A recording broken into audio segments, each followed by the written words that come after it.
Ang isang bagong paliwanag ay dumating sa mundo ng magazine na lumikha ng isang epekto ng bomba. Ang sikat na aktres na si Berencot na si Tuba Bayukostanan ay sinasabing mga salita tungkol sa mahusay na debate na nilikha. Si Tuba Bayukostanan, na sumailalim sa malupit na pagpuna para sa pakikilahok sa Paris Fashion Week, ay ang target ng isa sa kanyang pinakamalapit na kaibigan sa oras na ito.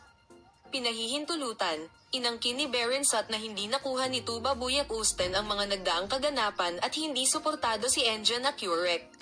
Si Berencot Tugba ay isang napakalakas na babae ngunit kung minsan ay iniiwasan ang responsibilidad. Nagsimula siyang magsalita na mas pinipili niyang panoorin ang nangyari sa mga lobbies. Ang mga bagay na nalilito sa mga salitang ito ay tumutulo sa pindutin. Beren orasan matapos ang mga paliwanag ng pagkakaibigan ay malapit ng matapos, habang ang isang mahusay na debate ay nagsimula sa social media. Habang ang ilan ay lumahok sa mga pahayag ni Berencot, ang iba ay nagtalo na si Berencot ay hindi patas kay Tuba Bayukostanan. Si Tuba Bayukostanan Engin Akurek ay naging target ng mga kritikal na araw dahil sa mga mahihirap na araw sa Paris sa kanyang mga mahihirap na araw.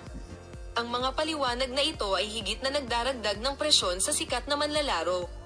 Lalo na ang mga tagahanga ni Engin Akurek ay gumawa ng mga puna na sumusuporta sa paghihiwalay ng Berencot. Nabigyang katwiran ni Beren ng tunay na pagkakaibigan, tulad ng mga mahihirap na araw, tulad ng mga komento sa social media ay ang agenda sa isang maikling panahon. Gayunpaman, ang mga tagahanga ng tagapagtanggol ng Tuba Bayukostanan na si Berencot ay nag-react na sa kanya sa pamamagitan ng pagsasabi na hindi makatarungan na maging mahusay.